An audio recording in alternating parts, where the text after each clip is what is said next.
마기론 2 공부합니다.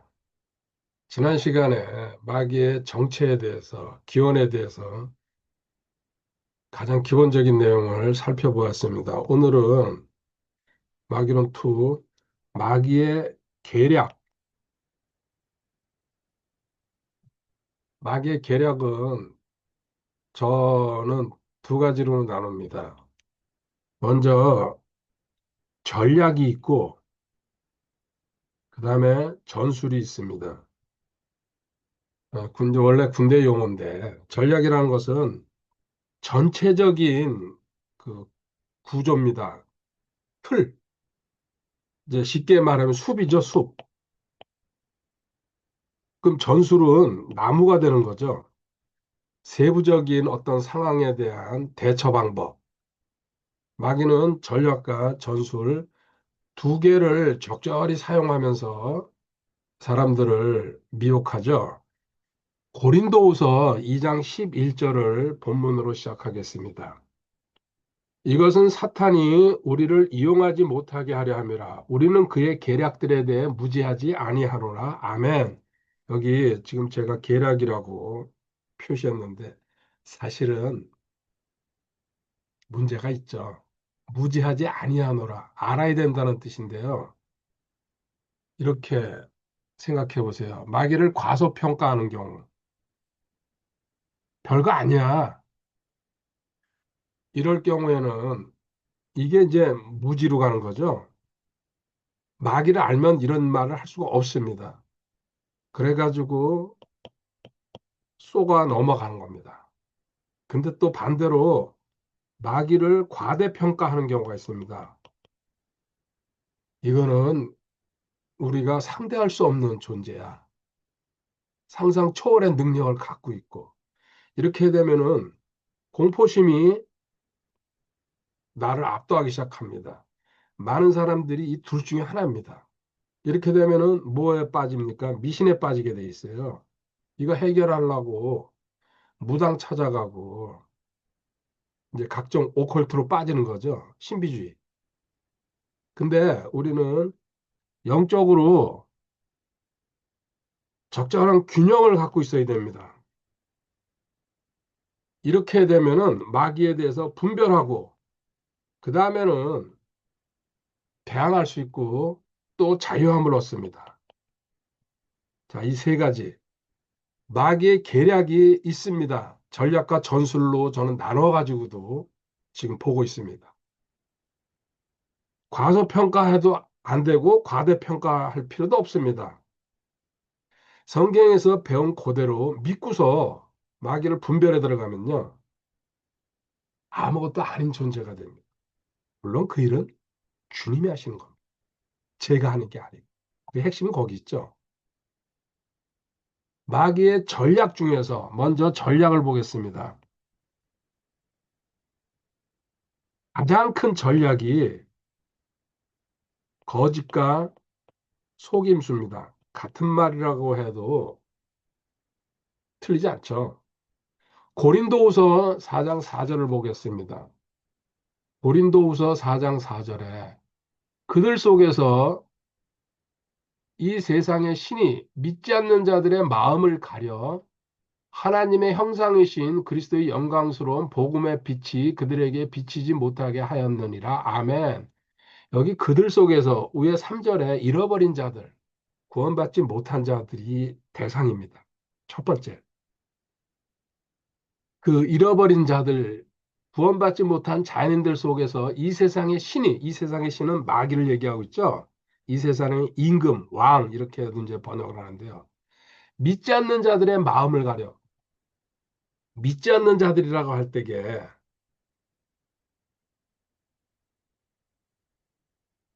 자연인들 안 믿습니다. 첫 번째입니다. 3절에 나와 있기 때문에. 두 번째, 신앙생활을 하는 사람들을 저는 신자라고 이야기합니다. 믿는 자들이란 얘기죠.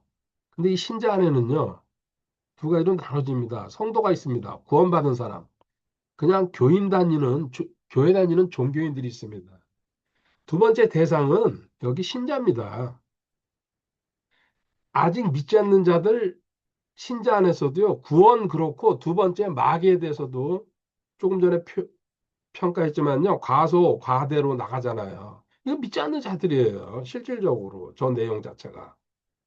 정확하게 믿고서 말씀을 적용하면은 분별력이 생겨가지고 아무것도 아닌 존재라는 얘기입니다. 새 생명을 갖고 있기 때문에. 이 믿지 않는 자들을 마귀는 어떻게 해요? 여기 말한 거짓과 속임수로 넘기는 거. 이게 가장 큰 전략입니다. 마귀의 모든 전체 틀은 이 안에 들어가 있습니다. 이 전략을 가지고 움직이는데 대신 우리가 알아야 될 게 마귀는 결코 이 거짓과 속임수를 강요할 수가 없습니다. 억지로, 강제로. 우리의 동의를 받아내는 겁니다. 기억하시기 바랍니다. 절대 강요하지 못합니다. 만약에 이렇게 강요한다 그러면요, 엄청난 일이 생길 겁니다. 하나님이 딱 어떤 선을 그어놨다는 얘기죠. 예를 들어서 요새 가짜 뉴스가 판을 칩니다. 과거에는 이제 뉴스라는 게 방송이나 신문으로 이제 접할 수밖에 없었어요. 근데 지금은 온갖 매체가 다 있잖아요. 손 안에서 뭐 컴퓨터로 전부 다 확인할 수 있잖아요. 그러다 보니까 사실은 일부 요만큼을 놓고서 나머지 그 해석을 전부 왜곡시켜 버리는 거죠. 이게 처음에는 에이 그럴 리가 그러다가 두 번, 세 번 반복되다 보면요. 세뇌가 돼버려요. 이렇게 장악하는 거. 마귀가 하는 수법이 똑같습니다. 그 가짜 뉴스를 퍼뜨리는 사람들이 마귀가 아니고 마귀한테 조종당하고 있다고 저는 확신합니다. 그 마귀가 우리를 장악할 때게 강요하는 게 아니고 동의한다 그럴 때게 생각의 통로를 따라옵니다. 이 생각이 전쟁터예요. 사람은 생각하지 않고 살 때가 없습니다. 유일하게 이제 잠잘 때라 그러는데 잠잘 때도 어느 정도 생각을 합니다. 그게 꿈 아닙니까? 의식 중이든지 무의식 중이든지 꿈에서 마귀는 장난질 할 수 있다고 저는 알고 있습니다. 그런데 사람은 이 생각이라는 거를 인정하기 싫어가지고 자기가 이제 그래야 된다고 인정해야 되니까. 어떻게 핑계 댑니까? 환경이 그래서 그런 거야. 주변에서 나를 떠밀어서 그 어떤 상황이 나를 그렇게 데리고 갔다는 얘기입니다. 이건 핑계입니다. 생각입니다. 고린도후서 10장 5절에 우리는 상상하는 것과 또 하나님을 아는 것을 대적하여 스스로를 높이는 모든 높은 것을 무너뜨리고 모든 생각을 사로잡아 그리스도께 순종하게 하며 다시 한번 모든 생각을 사로잡아 그리스도께 순종하게 하며 너희의 순종이 이루어질 때 모든 불순종을 응징하려고 준비되어 있노라. 아멘. 생각 사로잡아라. 생각이 전쟁터다. 마귀가 침투하는 루트입니다. 이 생각이 장악당하면 온갖 일로 이제 다 빠져들어가죠. 이렇게 생각의 통로를 찾아 들어올 때에 마귀가 차단하지 못하면 역대상 21장 1절에 다윗을 선동하여 이스라엘의 군사의 숫자를 세게 합니다. 하나님에 대한 신뢰를 잠시 무너뜨리는 거죠. 전쟁은 하나님이 하신다고 다윗도 그렇게 알고 그렇게 싸우고 백전백승을 했는데 순간적으로 우리 말로 정신줄 놓다 보면요. 생각의 통로를 마귀가 선동했다는 얘기입니다. 감정을 추슬려 올려가지고 당했어요. 대가 치르잖아요. 두 번째, 요한복음 13장 2절에 가룟 유다도 그 마음속에 생각을 넣어서 예수님을 배신하게 만드는 겁니다. 신고하러 가죠. 생각. 생각 통제하지 못하면은 마귀는 이 생각을 장악한다 그랬죠. 다시 한번 얘기하지만 강요 아닙니다. 반복해서 주입해가지고 동의를 이끌어내는 겁니다. 이렇게 해가지고 스스로 무너지게 만듭니다.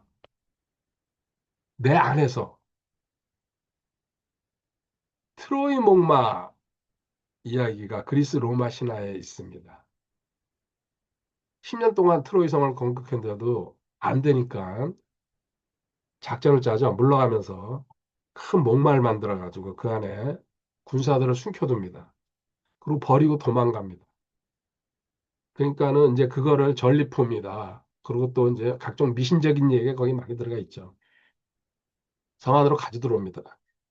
그 안에 숨어있던 군사들이 나와가지고 성문을 열고 결국은 집니다. 전쟁에서.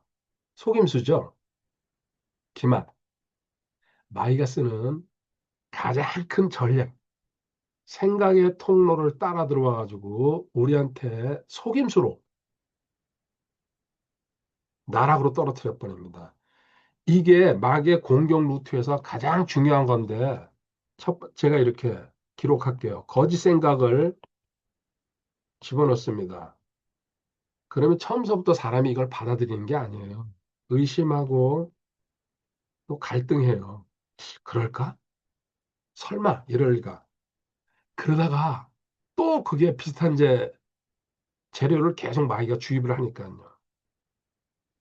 어느 제 마음속에 불신이 싹 틉니다. 그래, 이럴 수도 있겠다. 그러고는 맞아 하면서 맞장구 치죠. 동의하는 거죠. 이렇게 되면 이제 마귀가 영향력을 미치기 시작합니다. 보세요. 둘, 셋, 넷, 5단계 가면 마귀한테 장악당하는 거예요. 여기서 뭐 세상 말로 우울증, 정신병, 조현병, 온갖 게 다 생기는 겁니다. 그리고 가족 간에 또 친구 간에 회사에서 인간관계에서 망가뜨려지라고 하는 과정이에요. 나는 아니다 그래도 상대편이 이런 식으로 흘러오면은 당하게 돼 있죠. 이거는 이 루트가 제가 자꾸 반복하고 있습니다. 강요가 아닙니다. 내가 동의하는 거예요. 지금도 말썽이 많죠. 보이스피싱이라는 거. 그 보이스피싱 그 범죄자들이 강요합니까? 협박합니까? 아니에요. 교묘한 말로 꾸며가지고 말도 안 되는 거지만 정신 차리고 들으면은 상대편이 끌려 들어와가지고 자기가 자기 정보를 다 노출시키는 거예요. 비밀번호서부터 시작해가지고 통장 계좌번호까지. 뭐 총들이 협박하는 것도 아니잖아요. 실질적으로.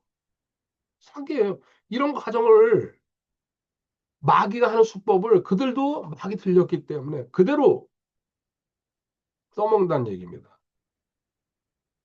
정리하면은 마귀는 가능한 부분이 있고 어떤 부분이 가능합니까? 내 생각을 또 내 감정을 내 육신을 내 몸을 영향력 하에다가 아니면 시험할 수 있는 범위는 하나님이 허락했다는 얘기죠. 그런데 불가능한 부분이 있습니다. 첫 번째, 우리 영은 건드리지 못합니다. 하나님과 예수님과 하나가 됐기 때문에 한 영. 하나님은 영으로만 역사하시죠. 마귀가 만약에 영을 건드린다 그러면요. 그 뒷얘기는 더 안 하겠습니다. 그리고 두 번째, 우리 신분 건드릴 수가 없습니다. 우리 신분은 어디 있어요? 예수님과 함께 하나님 안에 감추어져 있어요. 절대적인 보호죠. 절대 안전이죠. 이것을 소유하거나 지배, 이 두 가지, 영과 신분은 결코 신성 불가침 지역입니다. 나머지 나의 생각, 감정, 육신, 몸은 마귀가 건드릴 수 있다는 거. 이게 전략입니다. 두 번째, 이제 본론으로 넘어가겠습니다. 마귀의 공격 전술에 대해서 보도록 하겠습니다. 데살로니가 후서 사로 2장 9절 10절입니다. 9절 그가 오는 것은 사탄의 활동에 따라 모든 권능과 표적들과 거짓 이적들과 불의의 모든 속임수와 함께 멸망하는 자들에게로 오는 것이니 아멘. 적그리스도 얘기인데 마귀의 부하죠. 둘이 같은 하나입니다. 실질적으로. 우리 삼위일체 하나님이 하나인 것처럼. 능력 있습니다. 속임수도 있다고 분명히 얘기하잖아요. 이게 마귀가 우리를 이제 공격할 때에 전술적인 부분, 아까 전략을 봤습니다. 전술. 네 가지만 보도록 하겠습니다. 첫 번째, 하나님에 대해서 하나님의 말씀, 이거 왜곡시키는 게 첫 번째입니다. 하나님의 말씀을 직접 공격하는 경우도 있겠지만은요, 대개는 사이드에서 비틀어가지고 여러 가지 이제 상황을 만들죠. 하나의 예를 들겠습니다. 직접적인 예를. 두번성이라고 구원 받았어도 두 번성이 싸운다고. 그러니까 옛 번성이 있고 새 번성이 있다는 얘기입니다. 그러니까 성령과 육신의 갈등으로 이제 이야기를 하면서 주장합니다. 두 번성은 아닙니다. 구원받고 거듭난 사람은 하나의 본성밖에 없습니다. 이거예요. 이런 식으로. 그 학자들 부추겨가지고 그럴듯한 이제 이유는 이제 드러내죠. 실질적으로 두 번성을 믿기 시작한다는 것은 마귀한테 넘어갔다는 얘기입니다. 또 하나, 하나님의 선하심. 이거 의심하게 만들죠? 뭘 가지고 만듭니까? 하나님이 선하시다면서 어떻게 너한테 이런 심한 고난을 주고 징계를 줘? 이런 식으로 생각의 통로를 장악하기 시작하는 거예요. 말도 안 되잖아. 너 하나님 자녀라면서 하나님의 아버지라면서 어떻게 나한테 고난을 줘? 이런 고난도 보통 고난이냐? 너 징계도 보통 징계냐? 이런 식으로 생각을 자꾸 의심하게 만드는 거죠. 이 하나님의 말씀에 대한 거는 창세기 3장 1절부터 5절까지 에덴 동산에서 이브한테 먼저 나타났죠. 그 다음에 하와한테 이브가 하와네요. 아, 죄송합니다. 그 나타났죠. 말씀 비틀었잖아요. 하나님이 진짜 그렇게 말씀하셨냐고. 부정이 아니고 교묘하게 의심하게 만들잖아요. 왜곡시켜가지고. 고린도후서 11장 3절에 기록한 말씀입니다. 창세기 3장을.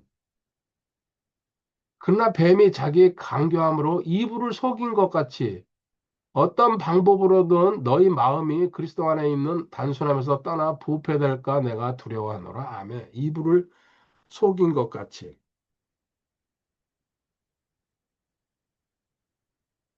저는 살면서 단 한 주도 사본 적이 없습니다. 주식을. 관심도 없어요. 근데 주식을 사고 파는 정상적인 거래도 있지만은 작전 세력들이라는 게 있죠. 거짓으로 주식을 왕창 뭐 아니, 사가지고 이제 그 자기 힘이나 영향력을 가지고 거짓 소문을 내는 거지. 저 회사는 발전하게 돼 있다. 반대로 저 회사는 망하는 회사다. 또 주가를 폭락시키든지 이렇게 해가지고 또 은행이 망하는 은행이다 그래가지고 돈 인출 사태, 뱅크런 온갖 조작을 다 하는 세상입니다. 지금 마귀도 하나님의 말씀을 영적으로 성장하지 못하면은 당할 확률이 큽니다. 또 하나님의 선하심도 의심시키고 두 번째 마귀가 쓰는 전술 중에요. 불화살이라고 이제 성경에서 표현하는데 여기 두 가지를 얘기하겠습니다. 첫 번째, 정죄심을 심어주는 겁니다. 에베소서 6장 16절에 나와 있습니다. 마귀가 날리는 불화살. 이 정죄라는 것은 사람은 또 성도도 살아가면서 수시로 일시적으로 죄를 짓습니다. 뭐 실수가 됐던 고의가 됐던 이럴 경우에 이거를 자꾸 기억을 되살리게 해가지고 생각의 통로를 따라 들어와서요. 반복해서 그걸 가지고 시비 걸고 조롱하고 또 압박 주고 네가 무슨 그리스도인이냐부터 시작해가지고 그게 당사자가 그런 생각을 가질 경우도 있지만은 주변에 있는 사람이 그걸 반복해서 계속 얘기하는 사람이 있어요. 마귀의 정죄를 그 사람 입을 통해서 나오게 하는 거죠. 당사자는 그걸 모르고 얘기하는 거죠. 물론 이제 전신갑주 입으면 의의 흉배로서 이걸 막아내라 그러는데 실질적으로 마귀는 이 역할을 하기 위해서 있는 존재나 마찬가지예요.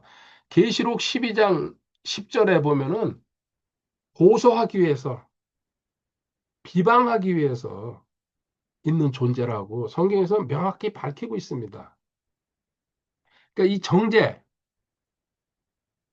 이 정죄에 빠지다 보면은 이제 온갖 일이 다 일어나죠. 또 하나, 근데 물론 로마서 8장 1절이 답입니다. 그리스도 예수 안에 있는 자는 결코 정죄함이 없다고. 예수님이 다 가져가 버리셨어요. 처리해 버리셨어요. 두 번째가 이 불화살 중에 감정. 감정에는 약점이 있고 장점이 있습니다. 무슨 말이냐면요. 내 감정의 약점이라는 얘기는요. 작은 일에도 수치심 느끼고 자존감이 푹 떨어지고 또 뭐 상황이 자기 비하 이런 식으로 자기를 낮추는 사람들 쓸데없이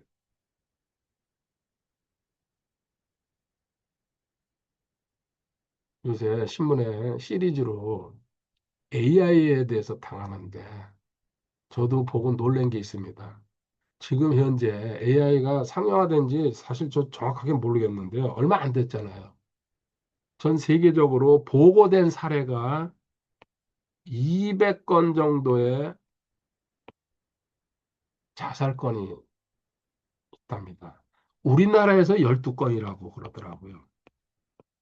무슨 얘기냐면요. 이런 어떤 정신적으로 문제가 있는 사람들이 병원에 가는 게 이제 수치스럽고 그렇잖아요. 그러니까는 AI 뭐 묻는답니다. 근데 자살이라는 용어를 넣으면은 대답을 안 한대요. 제일 브레이크, 안전장치를 만들어 놨다는 얘기입니다. 그렇지만 한마디만 우회해서 이렇게 질문하면은 이게 그대로 뚫려버려 가지고 세세한 내용을 다 가르쳐 준답니다. 자살은 숫자예요. 그 가르쳐 주면서 그 AI가 무슨 도덕적인 개념이 있겠어요? 감정이 있겠어요? 무서운 세상이 됐어요. 의사는 어떤 경우에도 직접적으로 대할 때 자살을 권유할 수는 없는 겁니다. 인륜도 있고 도덕도 있고 지금 시대가 이렇게 돼버렸어요. 또 하나 장점은 뭡니까? 내 감정에 이건 교만으로 끌고 가요. 나는 뭘 잘해 그러면요. 결국은 마귀는 감정을 가지고 들었다 놨다 하는 거예요. 약점이 됐던 장점이 됐던. 그리고 마귀가 이 감정을 가지고 논다 그럴 때에 우리는 하나만 생각하면 돼요. 이 감정 앞에 뭐가 있어요? 욕심 때문에 그래요, 결국. 욕심 버리지 않으면은. 약점이 됐던 장점이 됐던 욕심이 잉태하면 죄를 낳고 죄가 완료되면 장성하면 사망, 욕제사. 야고보서 1장 14절 15절입니다. 마귀는 지금 네 가지 받습니다. 하나님 말씀을 왜곡하고 그 다음에 하나님의 선하심에 대해서 의심하게 만들고 그리고 마귀의 불화살 중에 정죄감 또 하나 감정을 건드려 가지고 상대편을 훔치고 죽이고 멸망시키는 코스로 데려간다는 얘기입니다. 성경의 예를 하나 보겠습니다. 마태복음 16장 23절에 베드로가 주님한테 사탄아 물러가라고 꾸짖습니다. 베드로가 사탄이 아니죠. 잘 아시다시피. 베드로 안에서 마귀가 작동하고 있다는 것을 예수님이 우리한테 보여주시는 거예요. 그 베드로가 또 마태복음 26장 33절에 가면은 모든 사람이 실족할지라도 저는 실족하지 않겠습니다 하고 큰 소리 빵 칩니다. 저는 도망가지 않겠습니다. 끝까지 예수님과 함께하고 예수님의 그 제자로서 최선을 다할 겁니다 하면서 큰 소리 빵빵빵 칩니다.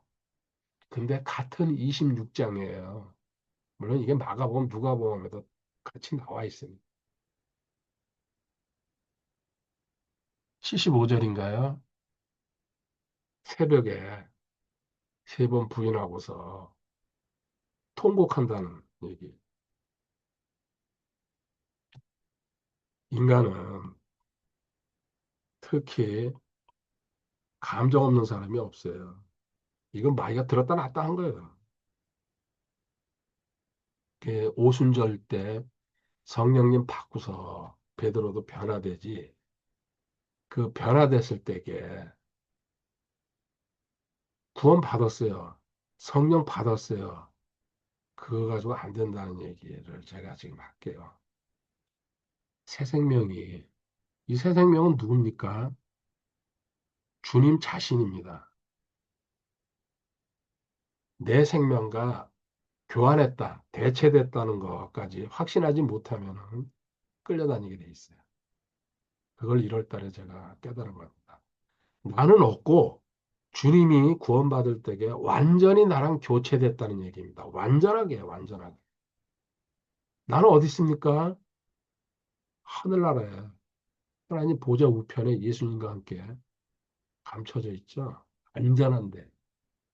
그래서 지금 현재 나는 주님 생명으로 사는 주님의 완벽한 주님 자신이란 얘기. 놀랍죠.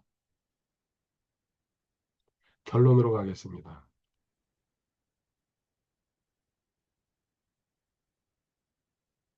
마귀는 피조물이에요. 아무리 까불고 어쩌고저쩌고 해봤자 얼마 전에 제가 이 새 생명을 깨닫고서 밤에 잠자리에서 꿈에서 참 많이 시달렸어요. 생각지도 못한 아주 더럽고 추악한 꿈을 꾸면서 한 2, 3일 시달리다가 내가 또 하나의 분별력이 생기니까는 마이가 발광을 하는구나. 근데 깨달았죠. 상대할 가치도 없구나. 그래서 자기 전에 제가 그럽니다. 네 마음대로 해. 난 너랑 관계없어. 난 주님 생명 갖고 있는 존재야. 내가 모를 때에는 의심하고 살짝살짝 당했는데 이제 난 확고해. 새 생명이라는 게. 까불지 마. 까불지 마 그래요, 제가 진짜. 네 마음대로 해, 나 잘 거니까. 지금 전혀 안 나타나고 있어요. 작전상 후퇴한 건지, 뭘 하는 건지는 이제 모르겠지만. 근데 앞으로 저는 그 얘기밖에 할 게 없어요. 나는 주님의 새 생명이야. 넌 나 건드릴 수 없어. 그리고 너를 상대하는 건 주님 몫이지 내가 하는 게 아니다. 알아서 해라. 네 마음대로 하든지 말든지. 넌 신경 안 씁니다. 자, 마귀는 피조물이고 전략이 속임수, 거짓이죠? 속임수. 이거 먼저 파악하고 들어가면 됩니다. 내 생각을 새롭게 해가지고. 그리고 나는 새 생명이다. 새로운 존재다. 완전하게. 이때 이제 우리는 영분별, 은사도 있습니다. 지지별, 방통대, 미키신. 이 은사에 9가지 은사 중에 들어가 있죠. 요한일서 4장 1절에 사랑하는 자들아 영을 다 믿지 말고 오직 그 영들이 하나님께 속하였는지 그것들을 시험하라. 이는 많은 거짓된 자들이 나와서 세상에 들어왔기 때문이라. 아멘. 우리는 지금 공부했습니다. 영분별 저도 아주 중요하다고 생각합니다. 그런데 기본적으로 지금 마귀는 하나님의 말씀을 의심 또 왜곡, 하나님의 선하심, 대표적인 걸 제가 얘기하고 합니다. 그리고 또 우리 정죄할 수 있고 또 우리 감정 가지고 장난칠 수 있다는 것을 봤습니다. 여기 이거 성경의 내용을 이걸 안다는 건요. 벌써 우리는 백신을 맞은 거예요. 미리 예방주사. 이거 확신해야 됩니다. 좀 더 자세히 알아야 되겠죠. 그리고 생각의 이 전쟁터라고 제가 말씀드렸습니다. 빌립보서 4장 8절에 생각을 정리하는 방법을 명확하게 써놨죠. 8가지로. 끝으로 형제들아 무엇이든지 진실한 것과 무엇이든지 정직한 것과 무엇이든지 의로운 것과 무엇이든지 순수한 것과 무엇이든지 사랑스러운 것과 무엇이든지 좋은 평판이 있는 것과 덕이 되는 것과 칭찬이 되는 것이 있거든. 이런 것들을 곰곰이 생각하라. 이 8가지 조건에 맞춰보고서 너한테 온 생각이 여기에 해당되면은 그거는 하나님이 주신 거다. 그렇지 않으면은 여기서 하나라도 벗어났을 경우 8가지에서요. 그건 아니다 이겁니다. 그거는 끝. 마귀야 까불지 마. 이렇게 적용하라는 얘기예요. 자, 제가 지금 영분별 요한일서 4장 1절 그리고 이게 시험하라고 나와 있죠. 그 다음에 이거 백신이라고 그리고 저 빌립보서 4장 8절 이게 예수님이 마태복음 4장에서 마귀 상대할 때에 신명기에 있는 말씀을 인용해 가지고 마귀를 꾸짖었어요. 물리쳤어요. 우리도 똑같이 속임수에는 진짜를 가지고 대항해야 된다는 얘기입니다. 진짜는 뭡니까? 성경이에요. 진리예요. 하나님 말씀. 그 말씀 자체이신 분이 내 생명으로 내 안에 들어와 계신다는 얘기입니다. 그 말씀을 내가 먹고 공급할 때에 주님이 그 생명이신 주님이 그 말씀의 주인이시죠? 먹고 받아들이시고 가지고 그 말씀으로 싸우시는 거죠. 내가 하는 게 아니란 얘기 지금 얘기하고 있습니다. 말씀이고 주님이 하신다는 얘기. 그 주인이신. 이럴 때에 우리는 백전백승한다는 얘기. 위조지폐 감별하는 사람이 이건 누누이 얘기하고 있습니다. 진짜를 가지고 계속 공부를 합니다. 그 진짜에 대한 파. 진짜를 확실히 알면은 가짜가 옆에 대는 순간에 이건 뭐가 틀렸구나. 그렇지 않겠습니까? 성경 말씀을 공부하고 배우고 정리하고 암송하면요. 가짜가 주변에서 글로 뭐 그림으로 사람이 대화로 올 때에 분별력이 생긴다는 거예요. 그게 영분별이에요. 이렇게 갖추시기 바랍니다. 주의 말씀이 내 발에 등불이고 내 길에 빛이라는 이 확신이 들어올 때까지 성장하시기 바랍니다. 내가 새 생명이고 내 신분에 대해서 모르면은 끝없는 투쟁으로 가게 되어 있습니다. 그렇지만은 내 위치, 내 새 생명을 소유하고 있다는 것을 알면은 안식으로 가게 돼 있어. 주님 항상 주님 안에서 거하면서 다음 시간에 다시 또 마귀론 3 공부하겠습니다. 곧 구정연휴입니다. 행복하고 즐거운 시간 주님과 동행하시기 바랍니다. 할렐루야.